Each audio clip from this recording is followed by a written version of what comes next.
I'm getting to a point now with the people that I have on regularly, and Matt Bracken, who comes on all the time. I said yesterday with him, I said, let's not spend a half an hour chatting and let's go. And we ended up spending a half an hour. We were talking about movies, and I was like, son of a bitch. Like this would have been interesting for people. People get mad when we talk about movies or whatever, but I don't care because it's just different to chat about it. Like before we get into the state of the world.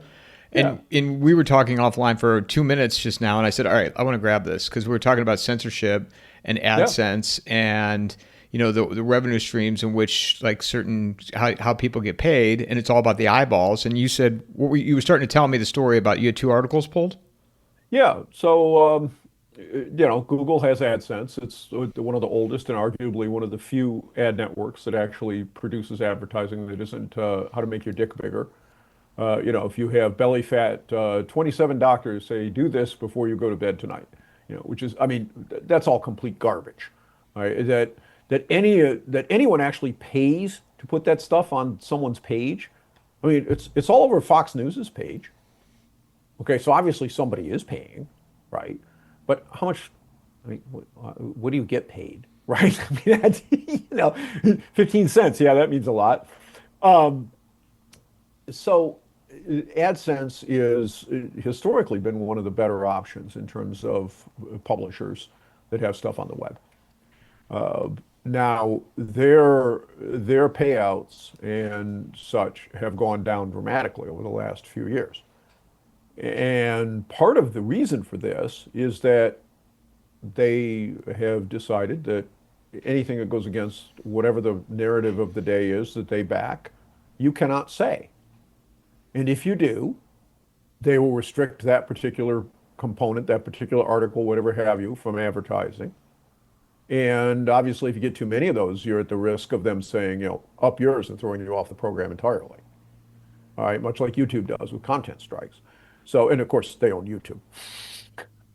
So, Wait, YouTube owns AdSense?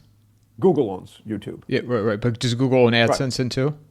Google owns AdSense. Oh. Yes, it's Google. It's Google's system. Okay. And I've had an AdSense account for a very long time. It was one of the first things that I did when I started publishing the Market Ticker was put that up there as a means of getting some kind of a spiff back on stuff. And essentially, it's a bidding system for the people that want to run advertising. They bid against space on your site, and you get a piece of whatever it is that is generated there. This episode is brought to you by Vaulted, launched by McIlvaney Financial Group. The simplest and most affordable way to own physical gold and silver. Physical gold is the only asset outside of the control of the government and banking system. They can print dollars, but they can't print gold. Click on the promo link in the show notes or go to vaulted.blbvux.net/coffeeandamike. Well, when the crazy started with COVID, they went back and started labeling all sorts of things as misinformation, dangerous and derogatory. They went back in many cases to articles that I'd written 10 years earlier, specifically on what I did to change my life with my diet. And they flagged that as medical misinformation and forced me to take it off the advertising side of the site. Now, that in turn forced me to set up a second division that was no ads. Because otherwise, I had to hide the content entirely from the readership. And if I refused to do it, then eventually they would throw me off the platform entirely. All right, now, 10 years prior, they had absolutely no problem with me discussing what I personally did and what the personal results were. I didn't think there was anything wrong with that at all. Then all of a sudden it was. Well, this has continued. And it's not just, and people say, well, that was about COVID and the vaccines and things. No, the stuff they forced off my top level pages was content that was written 10 years before there was a virus. It had to do with my personal health decisions that I made in terms of what I put in my mouth and what happened. Now, is that a scientific proved study? No, it's a sample of one. Okay, here's one guy that did one thing, and this is what happened. But I can't say that on their advertising platform anymore because that is deemed medical misinformation. I'm sure I can tout GLP injections, and that would be fine. So if I want to take Ozempic and say, well, you know, Ozempic made me lose 40 pounds, that would be fine. If I say I stopped eating fast carbohydrates, and now not only did I lose 60 pounds, I'm a faster runner today than I was when I was 20, that's medical misinformation. So that's part of it. But it's continued. Okay. The last week, they forced me to pull 2 articles, neither of which I thought was controversial at all, at least not from a standpoint of derogatory information or being dangerous or anything like this. And the first one was an article that I called Digital Tulips. That was the title. And it dealt with the AI fiasco and the fact, and it's a fact, it's thermodynamics. We're talking about energy balance here. The human brain takes about 20 watts of power to operate. These AI data centers have a published amount of energy they're using. The math says that the computer is using 500 times as much power as a human brain in order to produce a result, assuming it's equally accurate, even assuming it's faster. Is it 500 times faster? Probably not. How do you justify this? Okay, and it's not so much that the technology cannot be made to work in certain instances. Of course it can. Does it pencil from an investment perspective, from a business perspective? Does it make any sense? And I think the answer is clearly no. And furthermore, I've yet to see a computer act out of scope, whereas humans do it all the time. Okay, and I've talked about that for a long time. This sat up on the system for quite a while, and then it gets flagged as dangerous and derogatory, and I was forced to pull it down. At the same time, I got another one, and that was what Trump calls a big beautiful bill. I call the big bag of barf.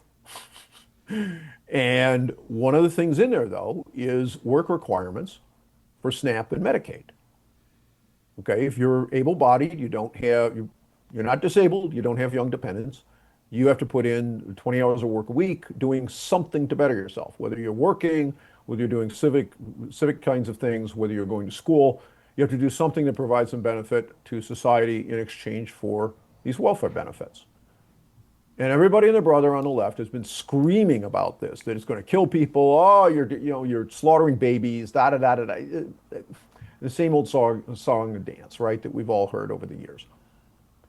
So I put up an article, it was about 6-7 paragraphs long, short, because a Democrat president in the 1990s, when I was running my internet company, did the same damn thing. His name was Bill Clinton. He signed into law a bill that went even further than what the BBB does, in that it put 2-year limits on any one single instance of welfare receipt at one time, and a 5-year lifetime limit. So not only did you have to work or go to school or do something in order to keep the benefits, but you had a hard cap on how long you could keep them anyway. Now, several of his close advisors ran the same sort of scream fest that we heard this time. Very same arguments. Several of them quit and said, you are going to kill people doing this. You're going to cause them to go into the streets. You're going to make poverty skyrocket, da da da da da. Same thing we heard this time. Well, ProPublica, a number of years later, hardly a right-wing organization, ran an article where they pointed out that not only did poverty go down, but welfare utilization went down several years after this bill was signed into law.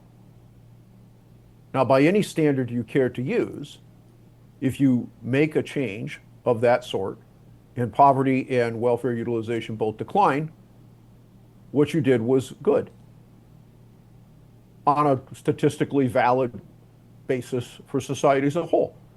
Might some individuals have gotten screwed? Well, yeah, of course that could have happened. But from a standpoint of what the claimed purpose of the policy was, it did exactly what it said it was going to do. It reduced welfare dependence, and it reduced poverty because people went to work.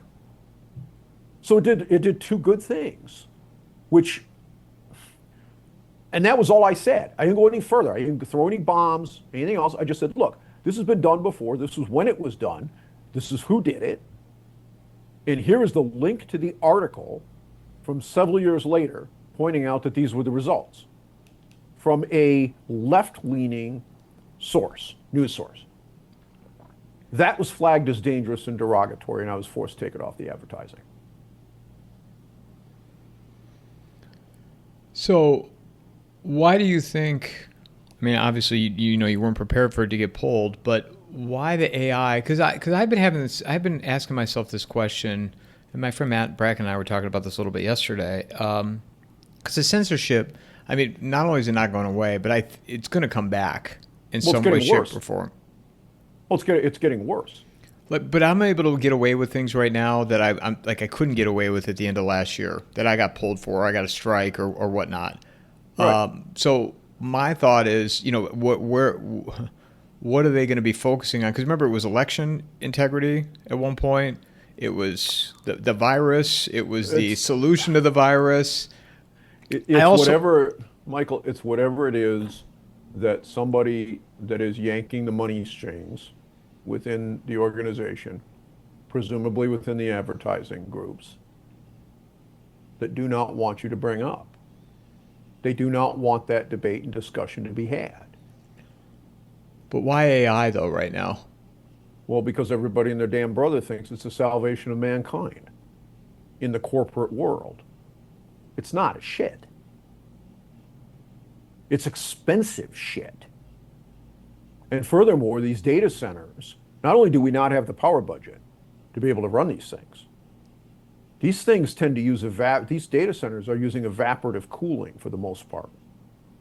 And they're putting them in places like Texas that has a water problem. They got them here. They got them in Arizona.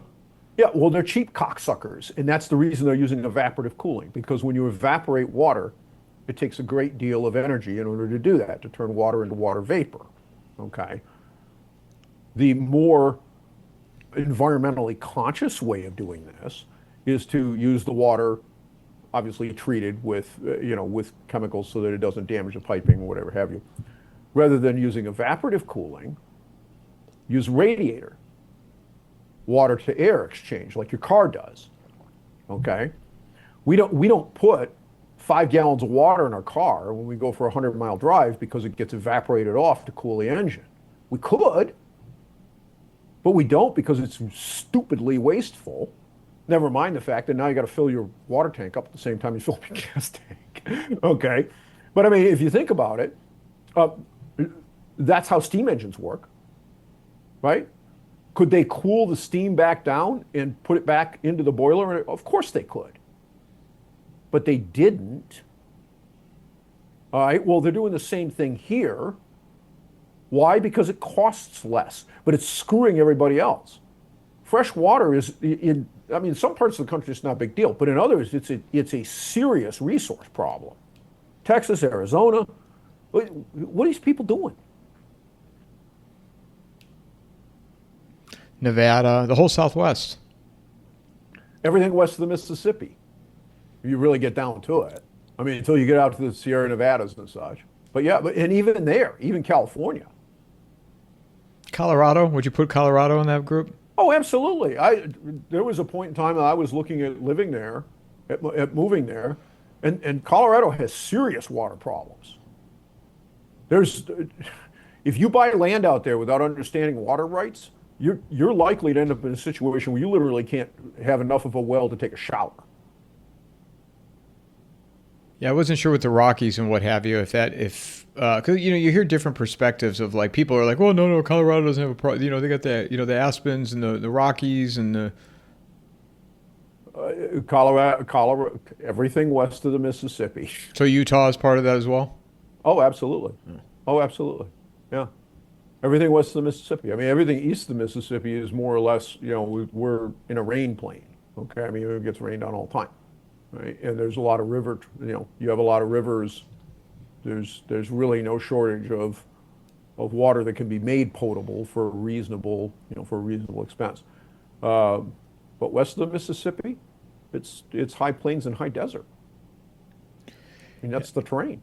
Yeah, I mean, I've said this so many times, so I don't want to beat it to the ground. I probably said it to you 100 times at this point, but this is, and millions of people that live here in Arizona and just Southwest in general, they have no idea. Like, I think this is one of the worst places to live because of these reasons. I mean, Well, Chicago's bad, New York City, LA, but for other right. reasons. Portland, Seattle, It Minnesota, just Minneapolis.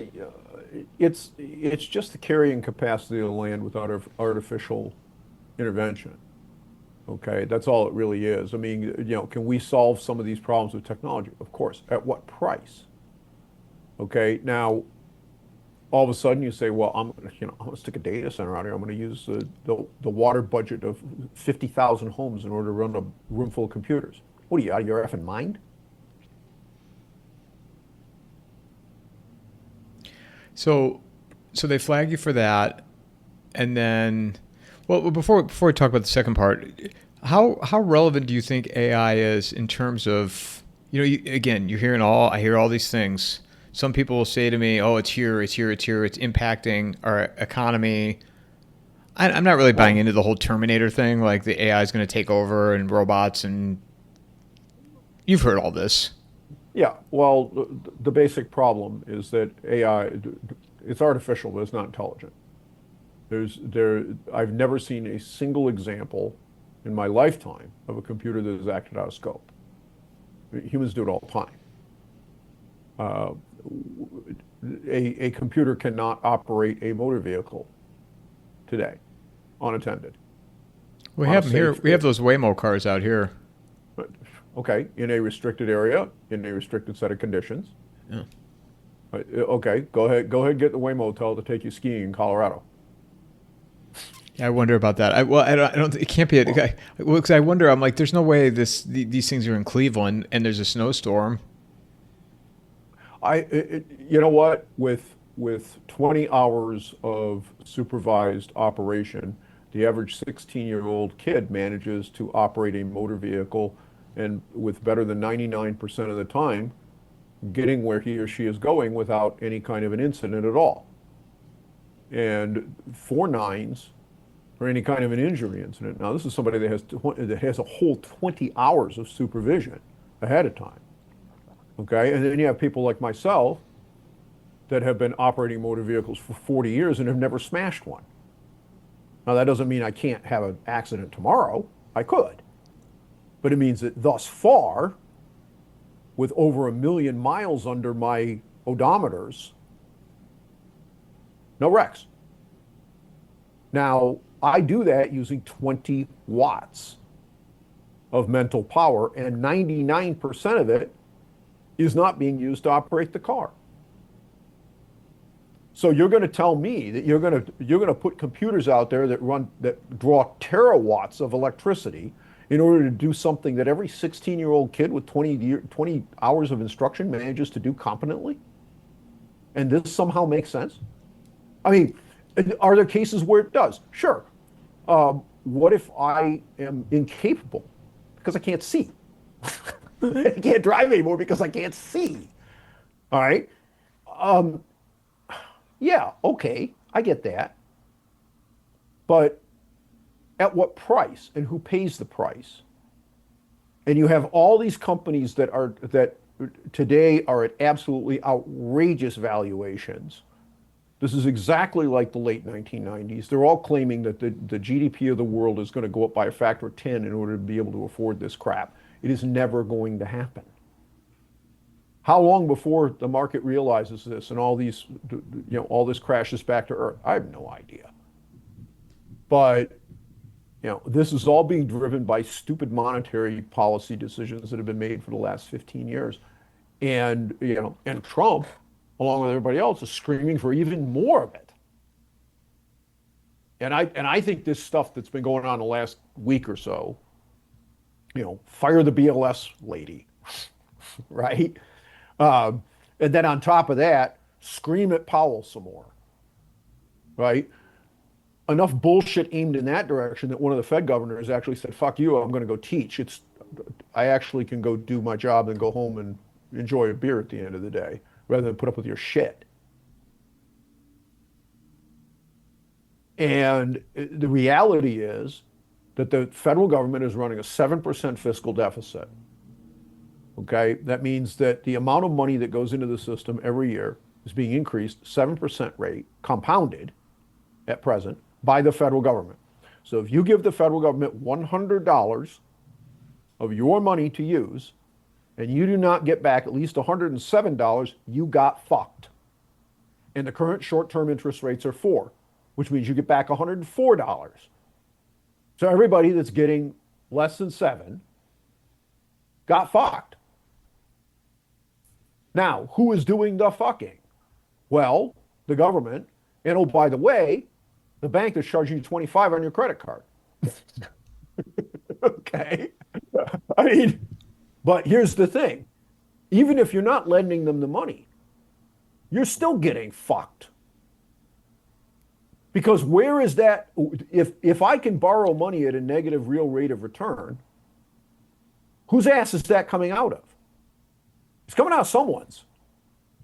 No one does this for free. And the answer is yours. Because your capital, your earnings power is being deliberately destroyed. So these assholes in these companies that say, oh man, the economy's great. Look at our great price to sales ratio of 30. Okay. Why? Well, because every time they go to the well to borrow money, they're actually getting paid by you, by all 330 million Americans. They're getting paid by you to do that. That's not a bad deal. You can shove a gun up 330 million people's butts and make them each give you $1. That works out pretty good for you. Not so good for everybody else. And you have a president who's screaming, oh, you got to cut by 3% more tomorrow. Why? Because $1 out of your ass isn't enough. It needs to be 2 or 3. It's nuts. It's absolutely freaking crazy. It's loony land shit. But that's the world we live in today. Are you disappointed with him at this stage? You know, I expected that it was basically Carnival Barker show. I mean, I said that was what was going on the first time around, all right, when he ran. I mean, better than the alternative. I mean, we had a potato in office, and then we had a squishy orange following with the intelligence of equal to those. I mean, you could run Satan or a monkey against either of those people and beat them. So is everything that he's doing stupid? No. But, you know, one of the things that I find astonishing is these people that are running around, you know, these no kings protests, right?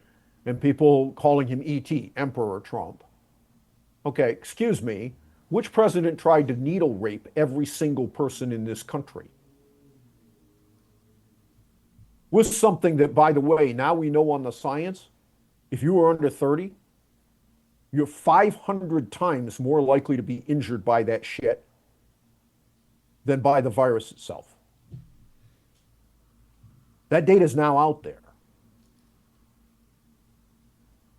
Was there an argument for it? Maybe if you were, you know, 75 and fat and, you know, had 6 different bad things going on with you? Maybe.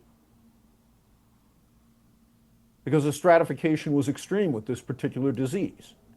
But for young people, you know, the study that came out, now I did an article on this. I didn't like the study, okay? It's got the word assume in it way too many times.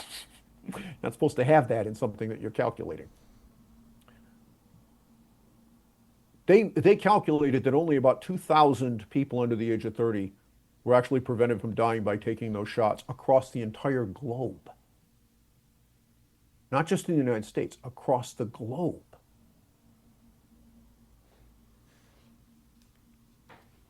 Now think about how many people that we already know have had heart attacks, strokes, all kinds of cardiovascular shit, lost pregnancies, all kinds of other things.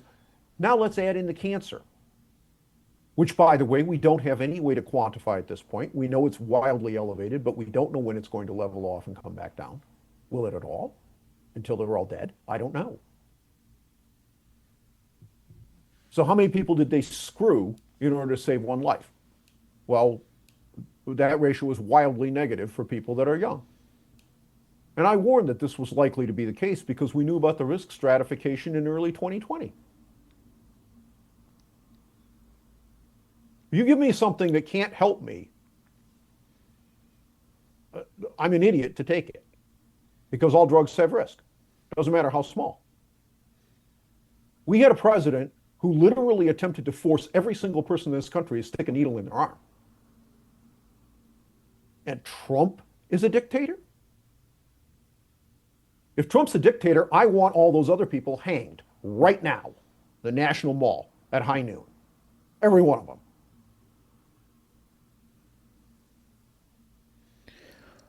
What about, the idea that he was the one that introduced this during his term with those shots? Well, yeah. But again, they just forced Vinay out of the FDA. Okay.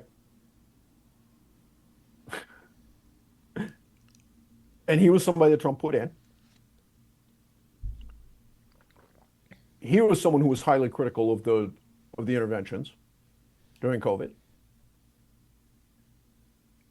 And it appears that the reason he was forced to leave is that he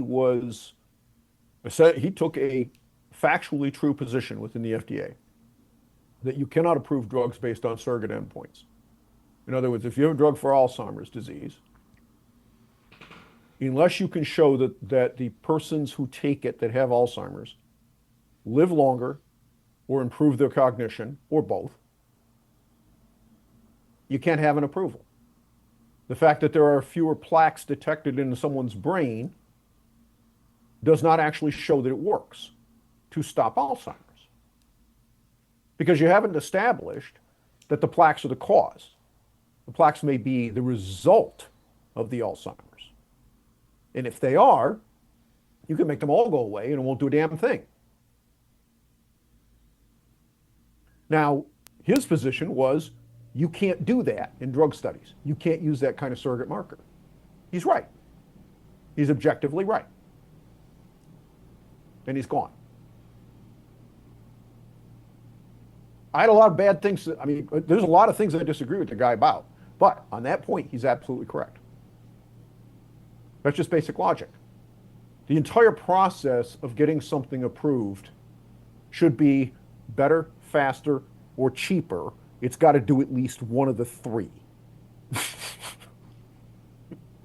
Okay? If it doesn't meet one of those three, compared against the other alternatives that are on the market today, no approval, period. I think the bigger picture is, I do want to come back to the palate stuff here after this, but the bigger picture of all of it is people can't take responsibility for their own health. And you and I have talked about this both in your experiences and my experiences. Yeah. And what I found really funny about the whole thing with the whole Mahab movement, and Big Pharma's they're not going away. Like, people need to come to terms. They thought Kennedy was going to come in and just knock it all down, and it was never going to happen. And yet people are celebrating the fact that, like, Skittles and what was it, Five Guys is going to use beef tallow, and what was another SNAP program now that kids, the poor kids aren't going to get soda and potato chips anymore. Okay, well, some of that. Okay, look, it used to be that food stamps, you couldn't buy soda with them. You couldn't buy anything ready to eat at all. When there were physical coupons, you could buy groceries. You want to buy a can of beans? That's fine. You want to buy a rotisserie cooked chicken? No. A bag of candy? No. A six-pack of Coke? No.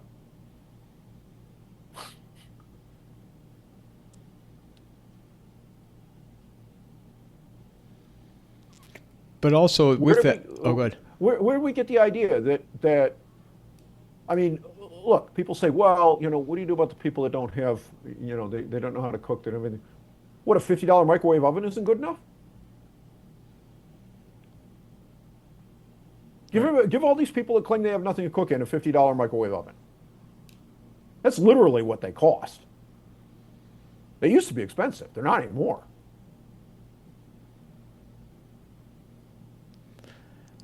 Yeah, or a $10 pan. What's a pan cost you? A $10 pan and a hot plate. But these are the things that they were trying to deflect on, and the drugs are not going to stop. Like Ozempic is not going to stop. The antidepressants are not going to stop. Ozempic is going to end up being a worse debacle than fen-phen. Remember the fen-phen debacle with weight loss years ago? I don't know. Was that pills or what was that? Yeah, it was a drug that basically was speed. When you get down to it, was eventually pulled off the market, and because, as you might think, something that is essentially a essentially an amphetamine has really bad cardiovascular effects. And yeah, they were approved separately by the FDA. It was a combination of two drugs. And this was the big thing in the 1990s.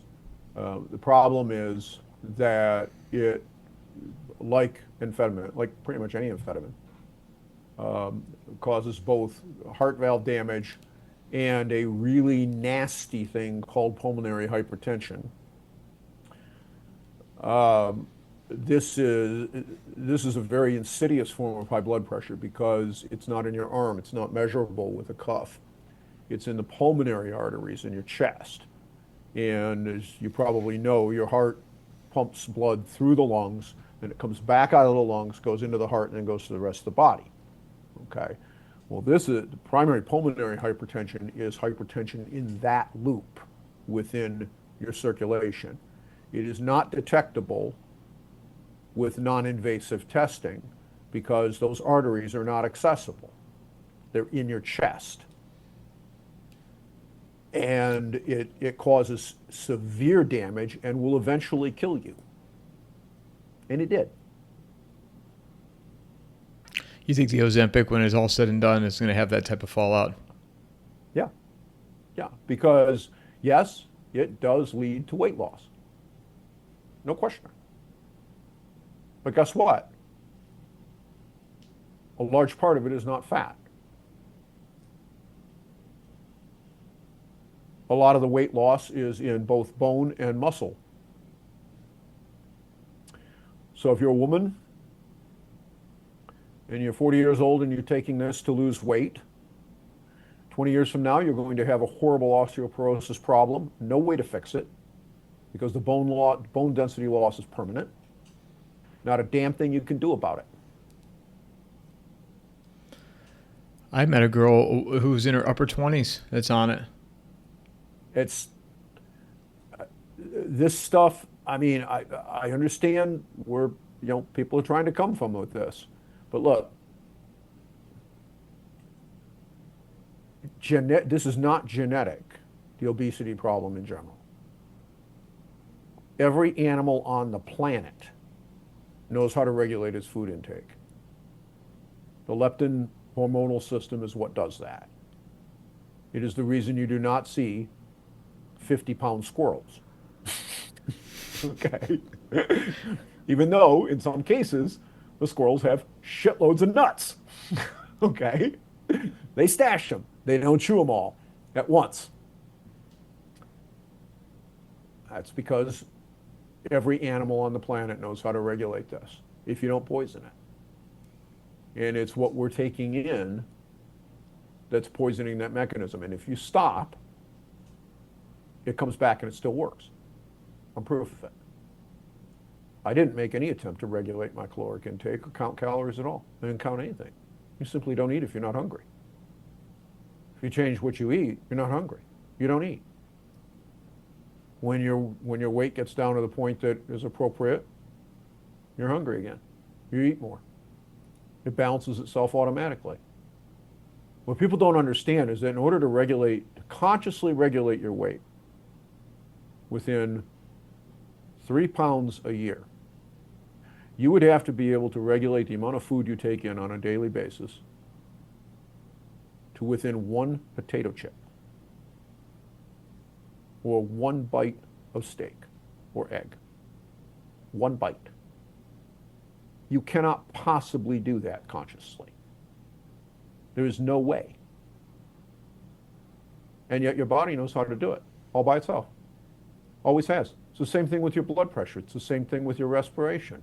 Your body didn't know how to do these things, you'd be dead.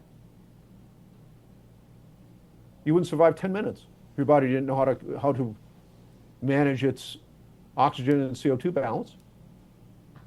You don't do that consciously. It's not possible.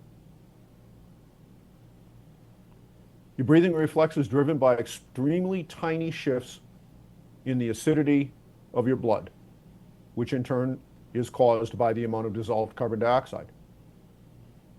That's where your breathing reflex comes from.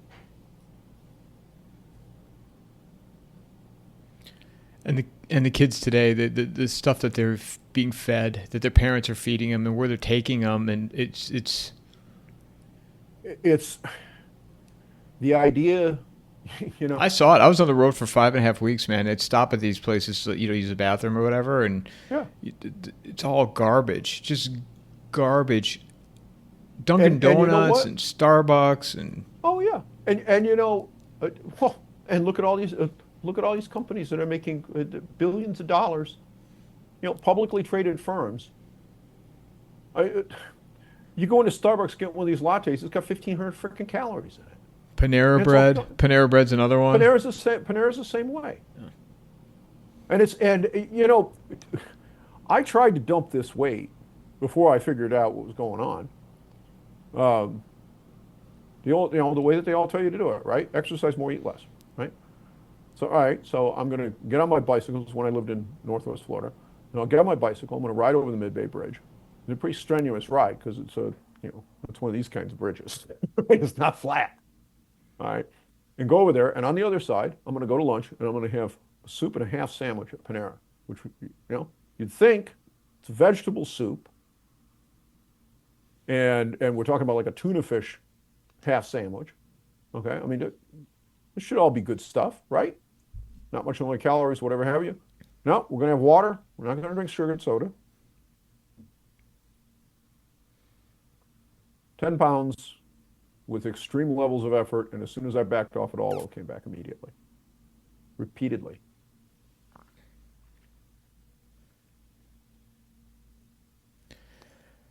Yeah. So it comes back to individuals taking control of their own health and not relying on these systems to be able to.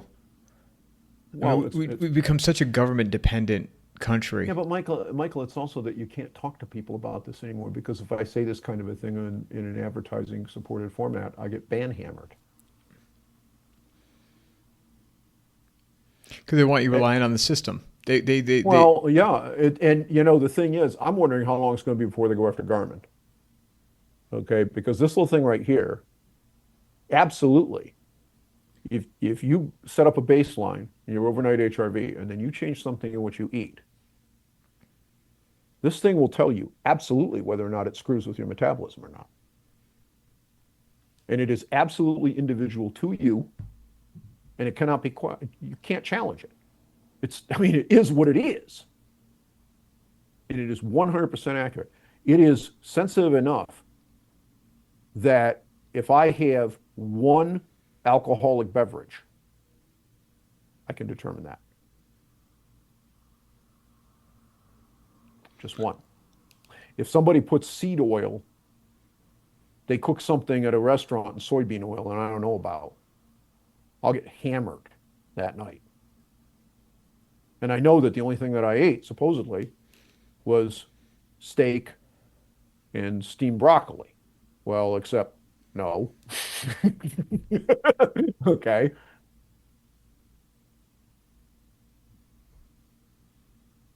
I want to shift back to Powell here for a second Sure. because um, I want to get your take on. Do you think the Federal Reserve is under attack right now by the Trump administration? And if so, why? Well, yeah, it's under attack. But it, it's not what it seems to be. Okay. Remember that Trump nearly got blown up in the early 1980s. Actually, he almost got blown up in the 90s too, but in the early 1980s, financially, he nearly got blown up. His dad rescued him. Why? Because he had too much leverage on into a market that went stagnant on him. And he's a property developer. I mean, it's what he's always done for a living. And in a levered environment, if that goes bad on you, you get destroyed. He knows it's coming. He knows damn well it's coming. He knows a blow up is on the way. And he wants somebody to point a finger at. It can't be his fault, but he's president. And whether he did it or not doesn't really matter. It's the old thing about if you're the pilot in the airplane and the airplane crashes, it's your fault whether it was your fault or not. If some jackass put a bunch of water in the gas tank, it doesn't matter. You were still flying when the plane crashed. Okay. So, you didn't put the water in a gas tank. It doesn't make any difference. You were flying. It's your fault. That's the way it works for the president if the economy blows up in your face on your watch. He's stuck with that reality. So he's looking for somebody to be able to point the finger at because he knows it's going to happen. And Powell's one of them, and this chick at the BLS is the next. That's all that's about. It has nothing to do with him actually believe. He can't honestly believe that with the federal government running a 7% fiscal deficit, that he's going to have 1% interest rates. He can't. If he believes that, he ought to be in a straitjacket.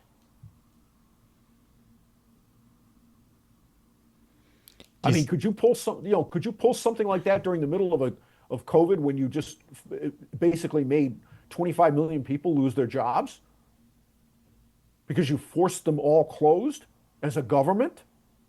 Yeah, for a couple months. Okay, that's not the world we live in today.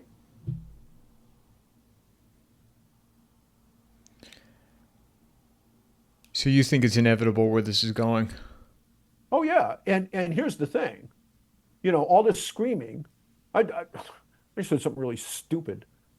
He's saying, well, we got to do something for these farmers because they have to have the illegal immigrants that are here. They got to have that farm labor. We just got the jobs report. Okay, flawed as though it was. Duh. I've called that department the Bureau of Lies and Scams for 30 years, all the way back to when I was running the company. Because not only did their data never line up with ADP, which is the largest private processor of payrolls, and I think ADP can count the number of checks they hand out. I think so. I mean, it's not very hard. How many checks did you put in the printer? Okay. That job is not very tough on their part. But their data has never been anywhere close to what the BLS comes out with. And I mean, that's true forever. And then there is an intentional black box in the establishment survey called the birth death model. You can't reproduce it. It is their best guess at the number of companies that both formed and went out of business during the previous month. Okay? That is an absolute knob twisting guess. Now, does that mean it's politically oriented? No, but it means it's a guess. It's absolutely a guess. How good of a guess? Yeah, we can have debate about that. But that's what it is. Okay? But we have at this point 18 months of a negative trend, 12-month adjusted, population adjusted employment number. Now, this is one of the things that I track all the time. It has only gone, well, not counting COVID. I mean, COVID was a dislocation that didn't have anything to do with the economy as a whole. The only two times that I've seen this pattern before was right before the crash in 2000 and right before the crash in 2008. And I started waving a flag on this about 8, 9 months ago because there is a lot of fluctuation in this particular data series. So if you have a couple of months of it, it's makes you sit up in the chair a little bit, but you don't. It doesn't mean anything. But at this point, it's been 18 months, and I've never seen this go on for over a year without, like I said, it's only happened twice. Okay, and both times it presaged something really horrible. Now, the problem with it is it's a shitty timing indicator. So it does not tell you to short every stock on the market today. Right? Because the fact that it's doing this, it could be another, 4, 5, 6 months before everything goes to hell. Let me interrupt you. Back up a second here. So you said the dot-com bust and then the 2008, the GFC. What were you said this and I missed it. So explain to me again like I'm 5. What were the data indicators that you looked at for 2000 and 2008? Okay, so I keep my own data tables every month out of the BLS data. I just pick up, and it's just a handful of numbers out of the reports.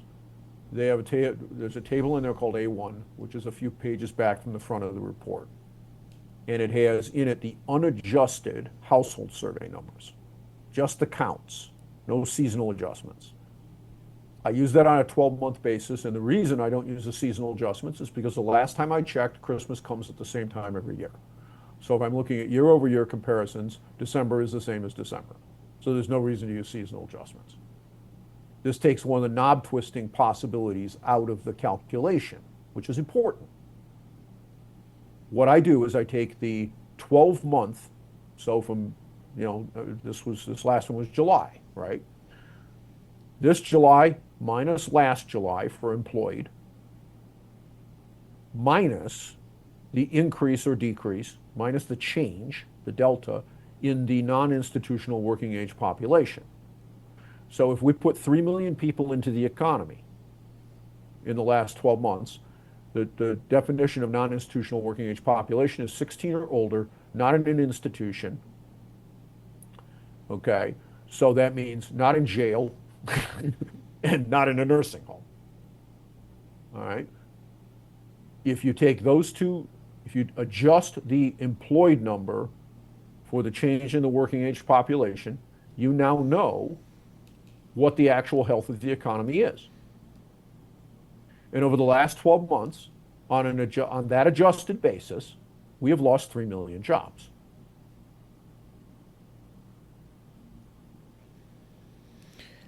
And so that number over the last 12 months... That number went negative in December of 2023, and it's been on a negative slope since.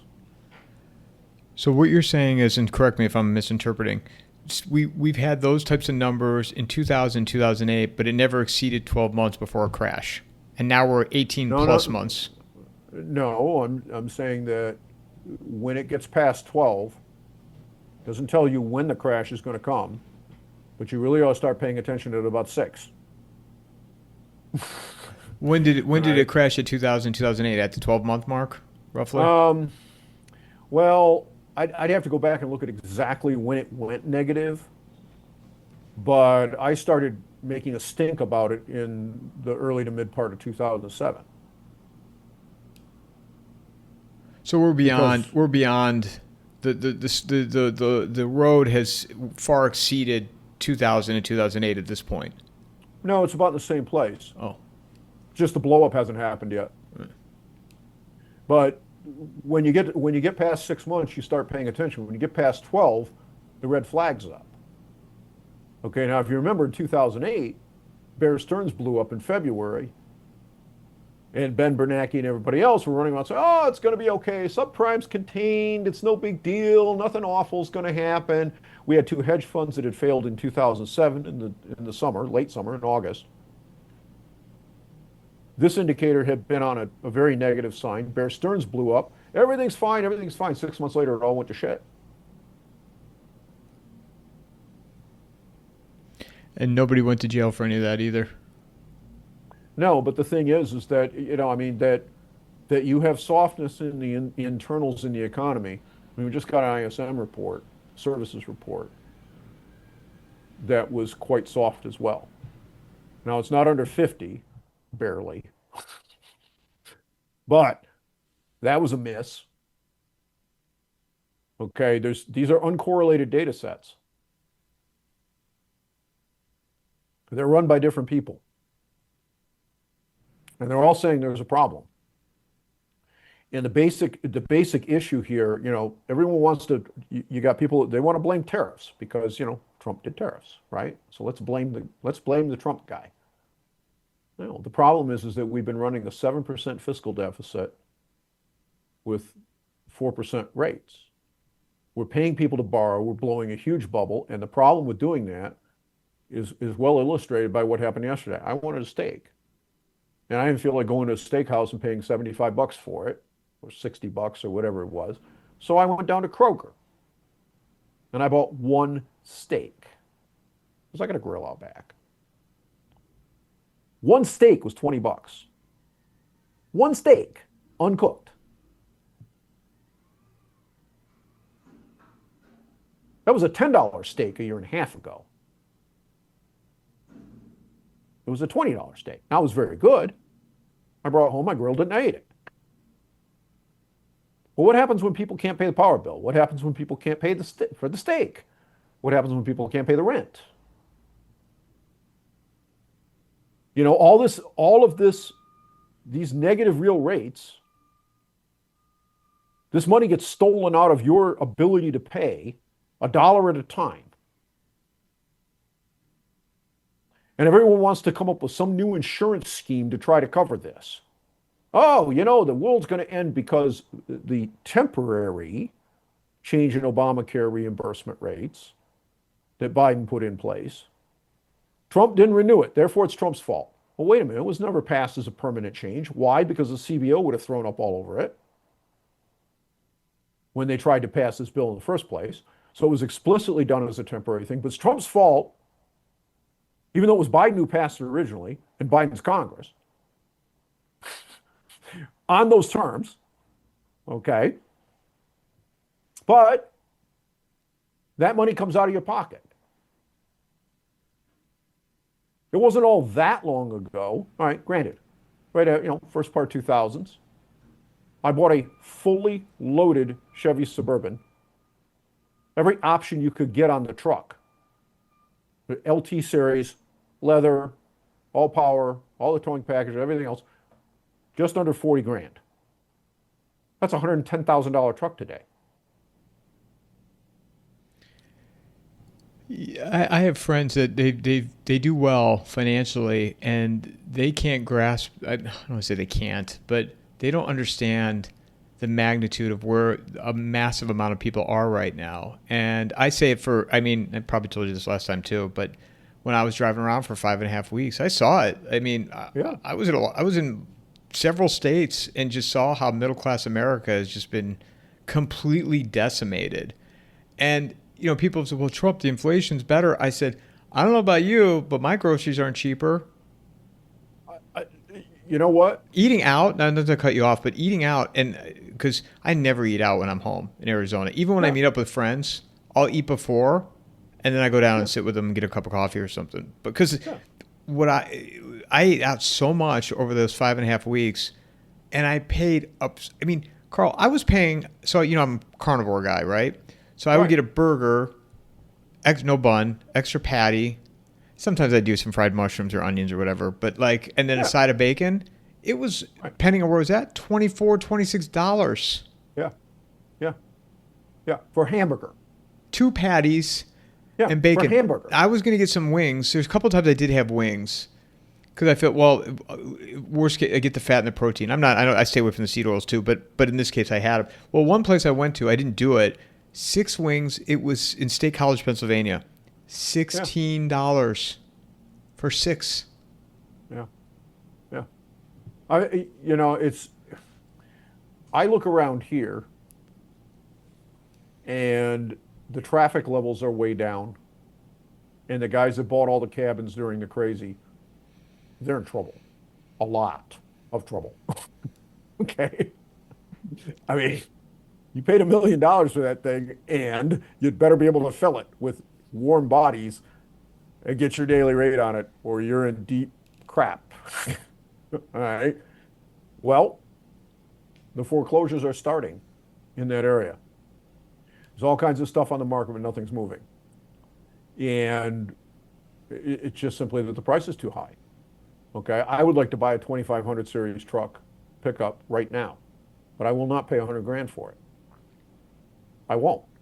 And they can either take all the crap off of it that I don't want and get the price back to something reasonable where it's reliable and I'll be able to own it for the next, probably the last truck I have to buy, because I'm 62 now, so, eventually I'll get old enough I can't drive anymore, whatever have you.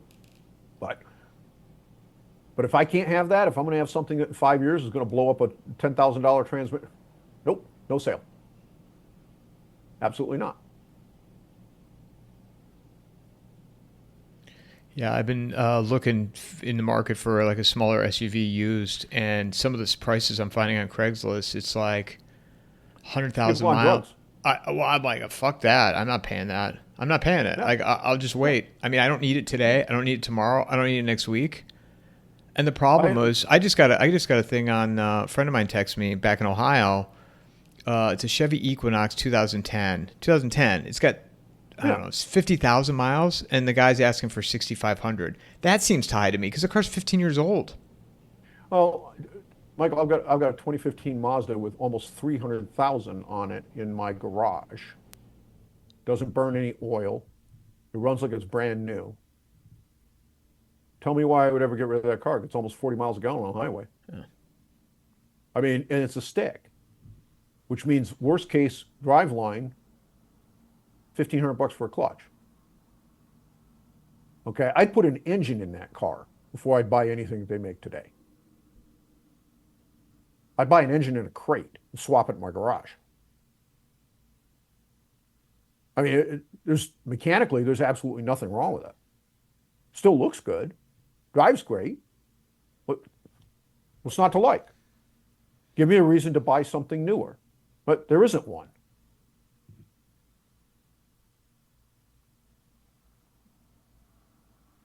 And people, it really when you get down to it, it all comes down to cost. Okay, people think that you can solve cost problems with insurance schemes. You cannot. If medical care is too expensive, you cannot fix that by doing something with insurance. You have to make it cheaper. And in the medical case, the way you make it cheaper is you start throwing people in jail that are violating 15 United States Code Chapter 1, which, by the way, has been illegal for over 100 years and is the entire reason that medical care went from 4% of GDP to 20. That's 5 times.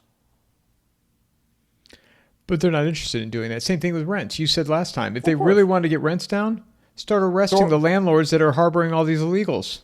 Yeah, throw all the illegals out. How? Well, if you rent to them, that is a crime. 8 U.S.C. 1324. Throw the landlord in jail. Word will spread Supply and demand. And the word will spread so fast. Landlord, you know what? Nobody's going to go to prison so they can rent to an illegal. Nobody's going to do that. Problem gets solved in an afternoon. But they're not interested in that. No. It's, And the problem with doing this is this ratchet job that has been done on the American public. It only works until people can't pay anymore. Or they just drop out of the system. Or combination. Yeah. But at some point, what I hear all the time is, well, we have all these people have assets. Oh, really? They have assets, do they? Okay. I have a couple of trading accounts. They got a nice big fat number in them.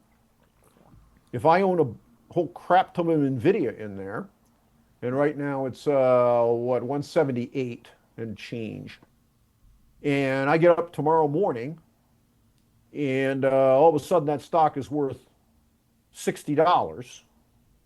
How big's the number in my trading account? It's not money until you sell it. All right? It's vapor. You say you have $1 million house. According to who? You don't have $1 million, you have a house. It's only worth $1 million if somebody will give you the $1 million. Nobody cares what you paid for it.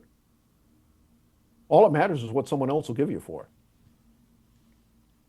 All these so-called assets, I mean, you look at the BS that's gone on with all the environmental craziness and what it drove in the automotive market with the engines and the complexity and all of this kind of stuff. How much is a $100,000 truck worth if I know that between the engine, which has cylinder deactivation and all this other crap on it, it's likely to blow up, it's $10,000, and it has a 10-speed transmission in it, which is likely to blow up, is another $10,000. You've had it, and it's now out of warranty. How much is that $100,000 truck that you bought worth a few years later? Well, my assumption is that either or both of those $10,000 things are going to explode. I'll give you 30 for it, maybe. You don't have a $100,000 truck.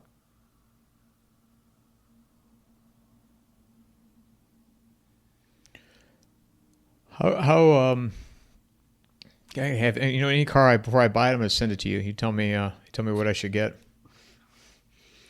I'll tell you, it's really tough right now because everything has all this garbage on it. Yeah. I mean, I'm seeing stuff that's 10 or 15 years old. Toyota or Honda, it's an SUV that they're listing it at like $7 or $8 grand, and I'm like, you're fucking out of your mind.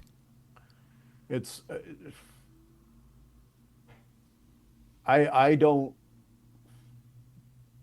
None of this stuff makes sense, but eventually it all shakes out. There's an old saying that the cure for high prices is high prices, and the reason is because eventually people just refuse to pay. They can't, and so they don't. Well, I've said this, I've said this statement many a times, even just driving around here, or I don't know how these restaurants are surviving. I don't know how they pay their rent. I mean, I guess the high end steakhouses are doing okay because there are some rich that are getting richer. Well, but see, the thing is, so much of that is what someone believes. Okay, if I've got an account at Fido or Schwab, and the screen says that there's $5 million in there, all right, and it's chock full of high-flying stocks, and it's doubled in the last couple of years. It's got a bunch of NVIDIA in there, Meta, whatever. I might spend 100% of the paycheck I take in this week because I'm rich. No, I'm really not. Because what I own is basically an option on the forward prospects of a company. That's what I actually own. And that value is entirely subjective. That firm is selling at 15 or 20 times sales. Its tangible assets is maybe $2 a share, but it's selling for 180. If they actually blow up, what I'm entitled to is about $2. So in other words, I have nothing, really. What I have is the belief that tomorrow, if I go push the sell button, someone will give me the $180. And as long as someone does, if I choose to sell it, then I have the money. But until I sell it, I don't have the money. Do you think people's pensions and 401ks, say 10 years from now, that they've been saving for, do you think that money will be there at that time? No. In fact, I'm quite sure it won't be. And that's not a. Before you finish Michael, that, that's not a fringe thought at this point. Okay. if you look at the people that are out there that do this stuff for a living and have been through more than 1 or 2 cycles, and all the young people haven't. All right, people my age are at the beginning of it because we've seen it, but we've seen it blow up in our faces a couple of times before. All right, but the people who've seen it blown up several times in their faces, most of them are dead. And the problem with this is that they all believe that can never happen again. Well, yes, it can. And so, people say, well, diversify, just buy the index, except the same thing that's happening here is what happened in 2000. It's one of the reasons I think it's so dangerous. It's much worse than 06 and 07. 06 and 07 was mostly in homes. The broader market got pounded, but it was a credit crunch that led to the damage in the broader market. It wasn't that the concentration risk was so high. If you take the so-called Magnificent Seven, they are such an enormous percentage of the total gains that if anything happens to those, you're going to see the market get cut in half. And if you just bought the index, you're going to take a 50% loss.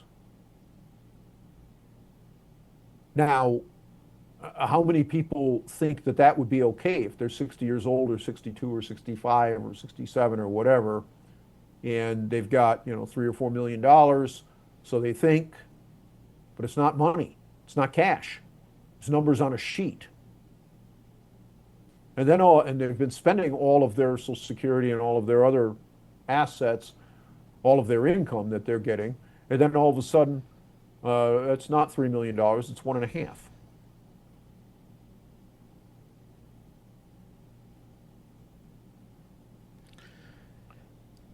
So, what about the private equity in the 401ks? You've heard about that, right? That's the dumbest thing. There is not a scintilla of intelligence behind regulators allowing people who cannot afford to lose 100% of a private investment, which is what private equity is. You have no business being a passive investor in private equity unless you have several $1 million in liquid net worth in today's money.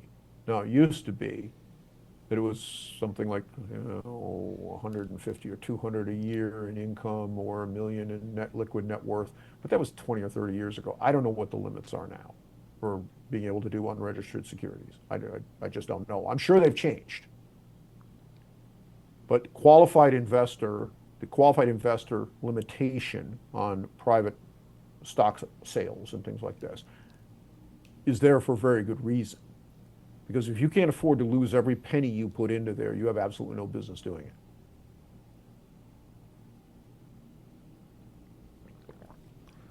Makes the impossible possible, right? Isn't that the end of the empire scenario where we're at now?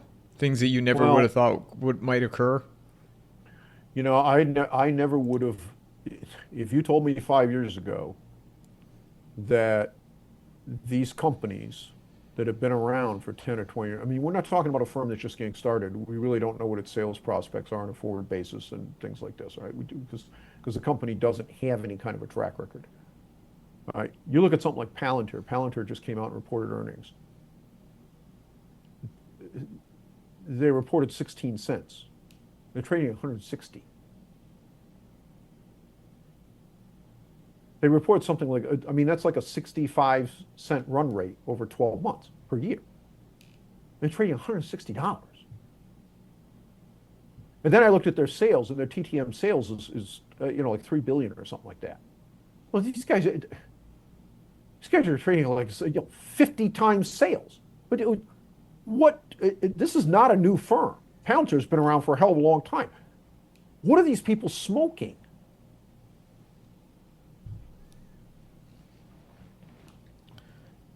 Is it all the government contracts that are carrying that or increasing the value, inflating the value of it? It's, value of the contracts is the revenue, right? It's not that large. What it is it's the belief that the price is going to go up. You get down to it. Why do you buy a stock? Because you think somebody else is going to give you more money for it tomorrow than what it costs now. That's the only reason you buy it. Realistic today, all right? It's not because no business is in a place where it justifies 50 times sales or 20 times sales or 15 times sales on forward expectations for a firm that's been around for 20 years or 10 years and has an actual operating business. Can you make an argument that somebody's just starting up, someone's setting something up, and you believe that they've got the next toaster, or the next diesel locomotive, all right, or something like this? I mean, yeah, you can make an argument there. Now, the problem is 90% of the time you're wrong and the company's a zero. But every now and then, yeah, one of those comes along and it's real. And yeah, that's the nature of that sort of thing. But these are established firms. Microsoft is an established company. NVIDIA is an established company. Google sells advertising and phones, handsets. Apple sells overpriced computers and iPhones. Apple sells phones and computers. And I mean, you can argue the Apple Music and the okay, that has value, right? The subscriptions have value, but way overpriced computers and way overpriced phones. And you can't get your arms around the valuation numbers. Okay, you just can't. There's no logic to it. And if you look at the people that are out there forecasting, they're saying, given the price movements in the market as a whole that have happened over the last, since the blow up in '08, and just valuations. If you get 3% a year for the next 10 years, you're going to be very lucky. Well, if you get 3% a year for the next 10 years, you ought to be in short-term treasuries. There's no risk there. There's no risk of taking a 70% loss. And you can have 4. Okay. So not only can you have a higher return, you don't have any risk. What if it's not 3? What if it's negative 70? Okay. And your 5 million is 2, because it could be.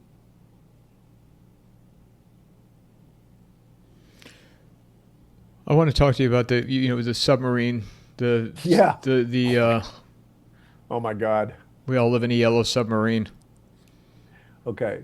So there are certain things that Trump does that are both crazy and genius at the same time. And this is one of them. Now, he's clearly very pissed off at Putin. And Medvedev is essentially Russia's Secretary of Defense. It's the equivalent position, right? If you want to think of it that way. And he's shooting off his mouth about the threats that Trump has made to level derivative sanctions, essentially, in the form of tariffs on both India and China in particular, who have been buying Russia's oil. Now, Trump got the name Taco for a reason. Trump always chickens out when it comes to actually doing it. But Medvedev has been shooting off his mouth about, words mean things, be careful, that's how wars start. Okay, he's right. Well, so Trump says, well, guess what? I just moved 2 submarines within firing range of Moscow. All right, now if you think about that, that sounds like an extraordinarily provocative thing, right? Given that, submarines carry nuclear bombs. That's what they do, right? That's why they call them boomers, because they make things go boom. But if you think about it, there's a particular genius to this. There's no way to prove he's not full of shit. No one knows where they are. It's the whole point of a submarine. You don't know where it is. It's somewhere under the ocean. Oh, sure, we look for theirs and they look for ours all the time. But at any given point in time, we don't know where most of theirs are and they don't know where most of ours are. Yeah, we have social warning nets and we can hear them when they get close enough and they can hear ours when we get close enough and da da da da da. Da. Okay, yeah. I mean, we got all that. We got hydrophones under the ocean and things like this. But did he really do anything? Or was it all bullshit? There's no way to know. He didn't say, by the way, it's sitting, 40 miles off your coast. These coordinates. All right. He didn't do that. That would be verifiable because you could fly a plane over it, drop a drop sound on it, and put a sonar buoy down there and see if you can find it. No. He just said, I moved 2 submarines. Okay. Did he? I don't know.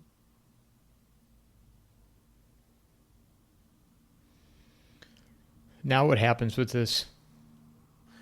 Well, this is the gambit. This is the problem from the standpoint of where he is. Okay, he's pissed off that Russia will not give him what he wants on a deal with Ukraine, but Ukraine has absolutely no reason to, come to any kind of a settlement that doesn't involve them getting back what they never actually had a legal right to in the first place, which specifically is Crimea and Sevastopol.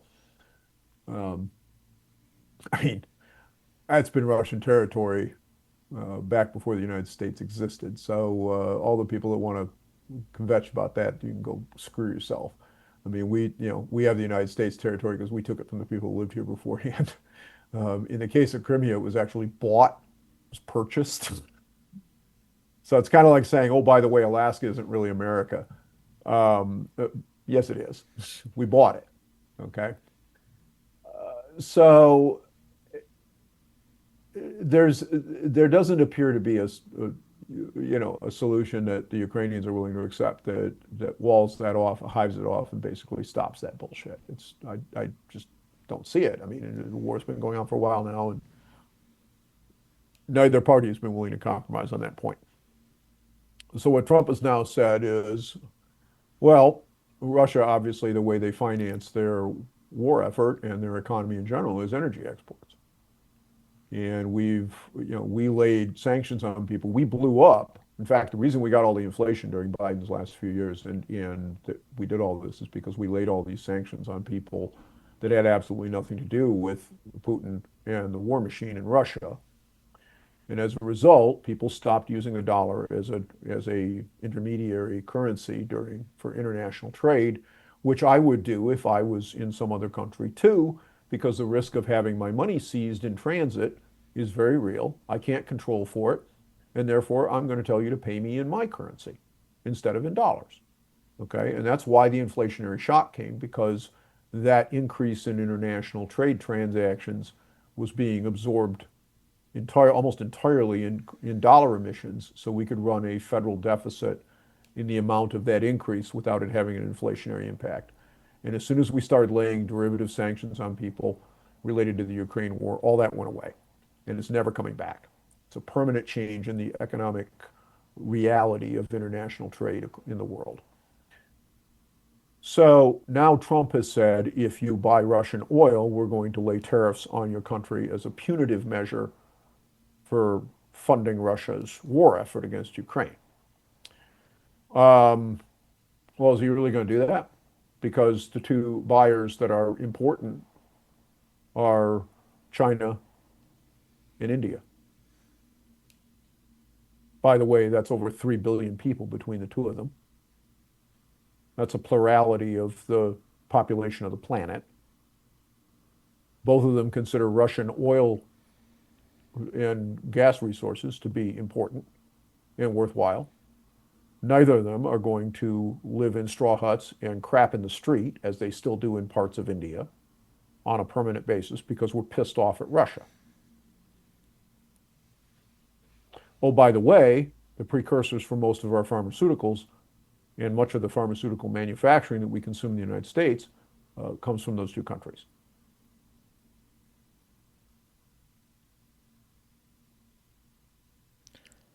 So now what? Good question. Um, Thus far, it's a Mexican standoff. The threat's been made to level the derivative tariffs. Hasn't happened yet. Um, is China and or India going to stop buying Russian oil? No, no. I mean, uh, behind every unit of GDP in a country is a unit of energy. What are you going to do? Cripple your economy because the United States is pissed off at Putin? Not going to happen. Now, the question is, does Trump turn around and try to essentially cut off American trade with both India and China? That's what he's threatening. I mean, the threat I heard was 500% tariffs.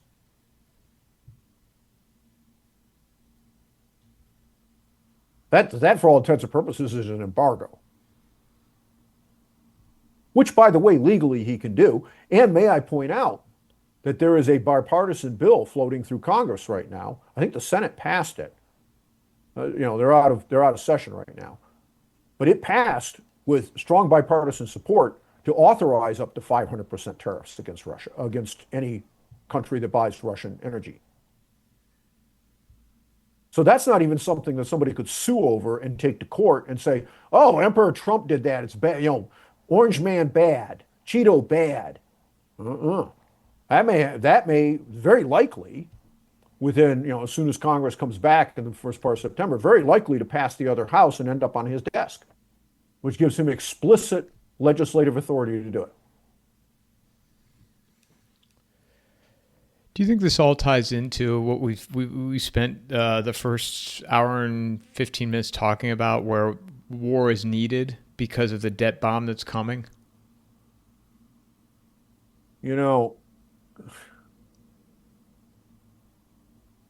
When I was much younger,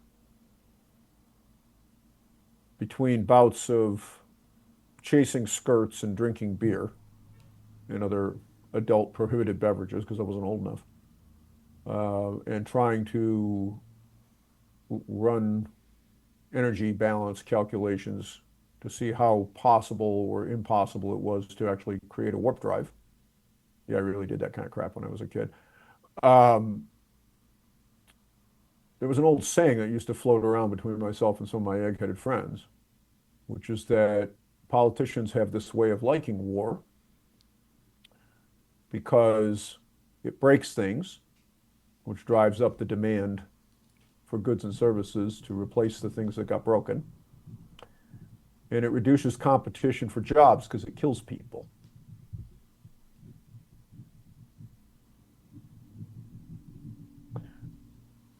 The problem with that is that historically that's been accurate. Okay, the United States profited mightily at the end of World War II from an industrial point of view because we had an industrial base that was in one piece and pretty much everything else in the world had been blown to bits. I mean, all of Europe and Japan's industrial capacity was essentially flattened. So we were the only ones with steel mills and tank factories and things like this that were still in one piece. That's a hell of an advantage. You're the seller. Everybody else has to buy because they don't have anything. They can't make it themselves. That's fabulous for a while until they get back on their feet. A lot of the things that we did with regards to monetary policy and trade promotion and tariffs and things like this were essentially a gift to allow Europe to stand back up after that happened. So we allowed them to charge us high tariffs on stuff coming into their country, but we charged them nothing. And a lot of that actually goes back to World War II because we were allowing them to rebuild without having to play on a level playing field, seeing as they didn't have anything to play with. It's not going to work this time.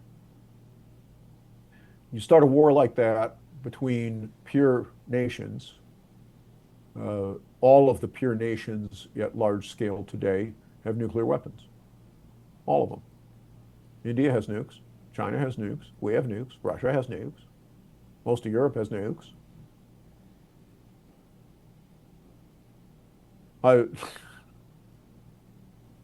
Never mind the fact that these days,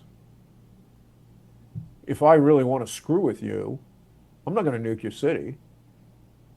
I'm going to ship a container over into your country that has 5,000 drones in it. Each of them that has a hand grenade sized charge in it. They're going to all come out of there and they're going to blow up 5 or 6 of your big power substations.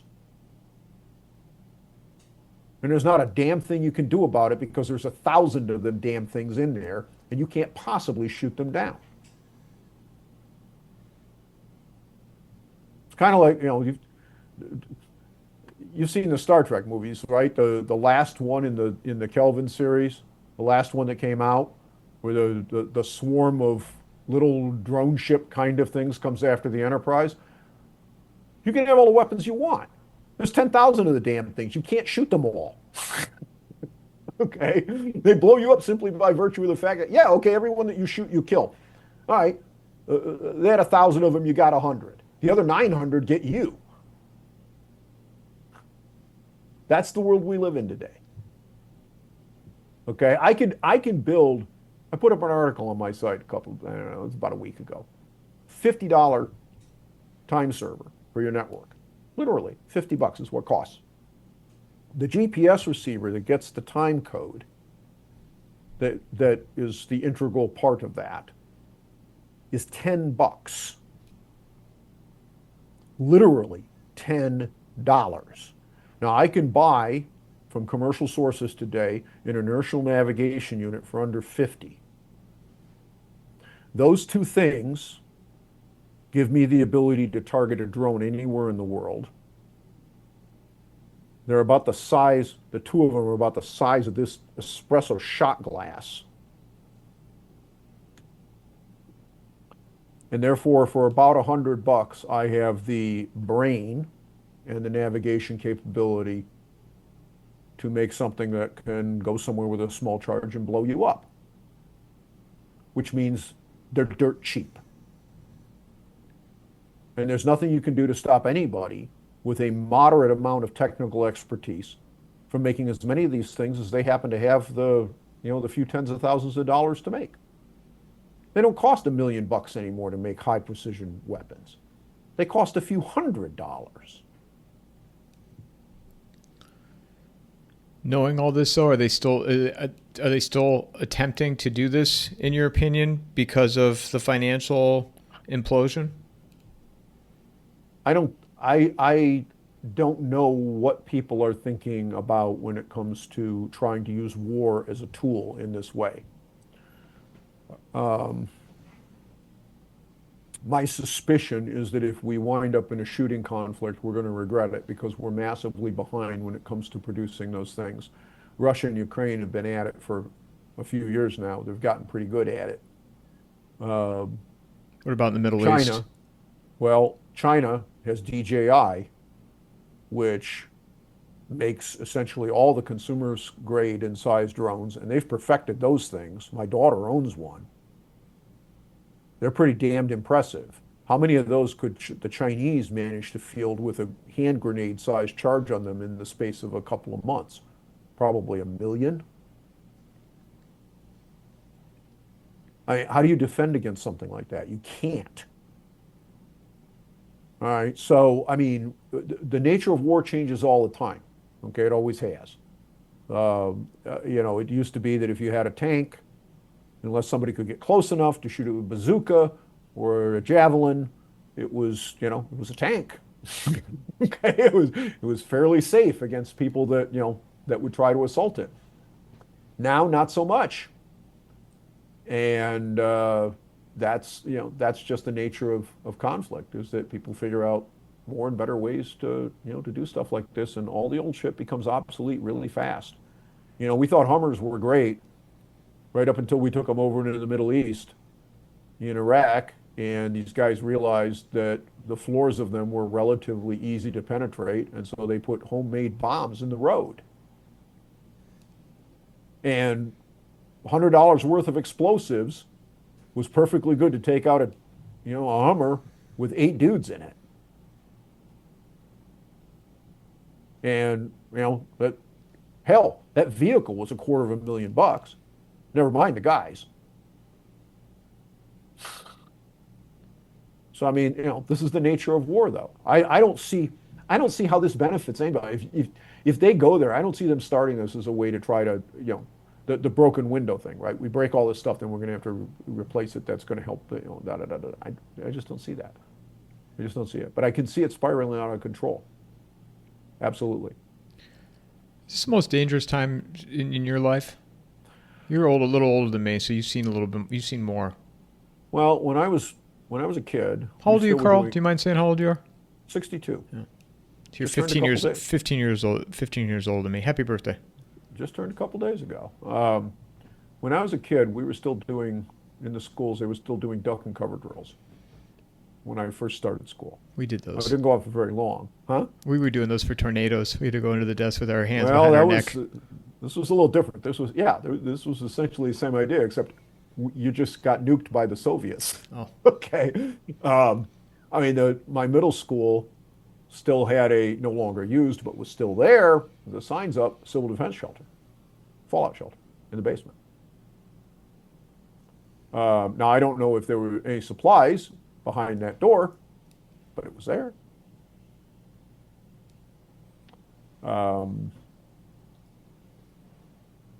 So I don't know. I mean, I did a podcast with Sarah the other day, and we were talking about the potential for war, and I said, "You have we're their boyfriends. You guys have a fallout shelter?" "No, I don't." I said, "Yeah, you do. I've seen it. It's under the basement. Yeah, it's down there under the garage area." I said, "Yes, that's what that was originally. Yes, that's what it is." Okay, that's not really for tornadoes. I got news for you. Not the way it's built. Was it at your house or at her house? No, we're they're boyfriends. Oh. Her house. I have one that could be used for that, but it's really kind of an accident of the design of the building, and it's really more of a tornado thing than anything else. Even though we don't typically get tornadoes around here, I mean, it would. I don't know that it would actually be proof against a nuclear attack because it doesn't have a reinforced top. Okay, that one does. So My concern, I mean, the nuclear stuff, if it's going to happen, I mean, I can't worry about that because, listen. No, I'm not saying that about you. I'm not saying that about you, but like. No, I'm saying, Michael, I'll grab the most expensive bottle of booze I have and just guzzle the whole damn thing. Okay. I mean, Well, I'll tell you though, you know what concerns me, and you saw that video, or maybe you saw it 2 weeks ago in Cincinnati where that woman got beat up, and then you saw the chief of police, woman chief of police in a major city, which I just found out Cleveland, where I'm from, another chief of police, a woman. Makes zero sense. People are going to get pissed at me, but I don't care. It makes zero sense. And these dingbat mayors, Cincinnati, Cleveland, where I'm from, at some point, like a tinderbox, it's getting drier and drier. I can't believe people haven't crossed the barrier yet to say, fuck it, we're taking it in our own hands. That in the school board meetings. Yeah. What shocks me is that, at some point, I mean, I put up a post right after that happened, and I said, "Damn it, cage your dangerous animals." Okay, which pretty much describes how I feel about that situation. There is a federal lynching law that applies here. By the way, South Carolina has one too. And yet we have got to get away from the idea that there is a race card you can play in this kind of a situation. "Oh, no, it's no big deal. You just got to have a different set of standards." I'm sorry, no, you don't. All right. When I was younger, I used to occasionally go to bars. Maybe had a little more to drink than I should have. Might have been in a bar a couple of times when a fight broke out, right? It happens, right? But a fight is not the same thing as what happened there. You get in a fight with somebody, you trade fisticuffs. When one of you is knocked down, it's over. Somebody won, somebody lost. That's it. This idea that as soon as you knock somebody down, then the next thing you do is kick them in the head 4 or 5 times, stomp, curb stomp them, that kind of crap. That's not a fight. That's attempted murder. I don't want to, that's mob action. And oh, by the way, under both state and federal laws, that's a lynching because it was done by a mob.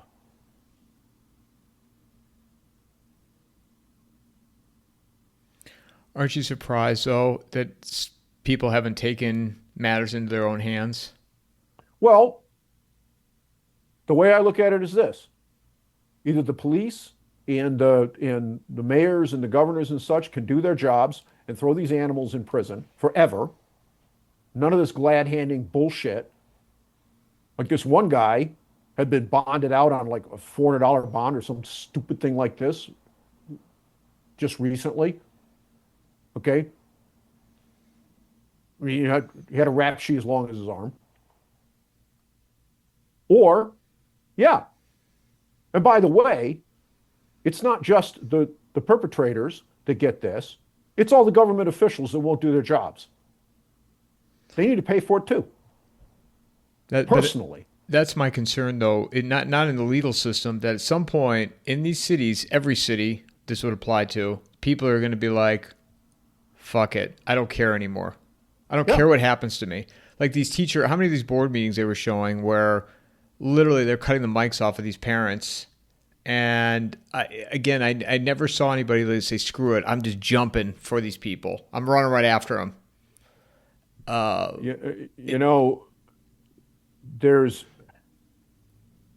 We have this idea in this country, and this will be very unpopular among a decent percentage of the people who hear this, but it is the truth. You and I,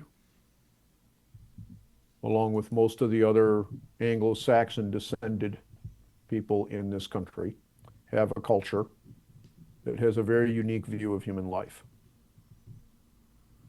And the reason I say it's unique is that it's not shared among any of the other cultural elements within this rock, and never has been. It's not just black people. It's all the other cultural elements. It's the Chinese, it's the Japanese, it's the Philippines. It's all the different groups that are so-called Hispanic or whatever have you down in South America. All of them. The Chinese, India. We have a unique view. This country was founded by people that shared that view. And we damn well better start enforcing it, because if we ever change our minds, then human life becomes extremely cheap. But this is what, I know we've been going for a while here, but all the things that we've talked about in this particular conversation, people losing money, losing homes, having less to live for, part of me thinks in all this that this is what the government wants, because they don't care if there's thousands, hundreds of thousands, or millions of less people walking around. So they want this. Well, guess what? There's roughly 330 of us to every one of them. How smart is it for them to decide that the white Anglo-Saxon view of human life is to be discarded, and they don't care about it anymore? That's kind of stupid, don't you think, when there's a 330 to 1 numerical disadvantage? But you wonder if they think, I don't know. You're trying to get in the minds of people that you've never seen, never met, whatever. But right. you wonder with that, though, if they think that the public has been dumbed down enough, fattened up enough, glued to their phones, where they have no fight in them. Oh, plenty of people believe that. You hear that all the time. The American sheeple, right? How many times have you heard that word? It's all over the place, right? Maybe it's true, but that's a hell of a bet, don't you think? What if you make that bet and you're wrong? All right. Are you glad that didn't you live in Chicago too at one point? I did for about 13 years, yeah. Are you glad that you don't live near a major city anymore? You couldn't pay me any amount of money to live somewhere like that now. When was the last time you were there? Well, I've driven through it a couple of times in the last few years, but I wouldn't even go there to visit today. So I'm supposed to go there in September, and I was just having a discussion with a friend of mine, and I said, there's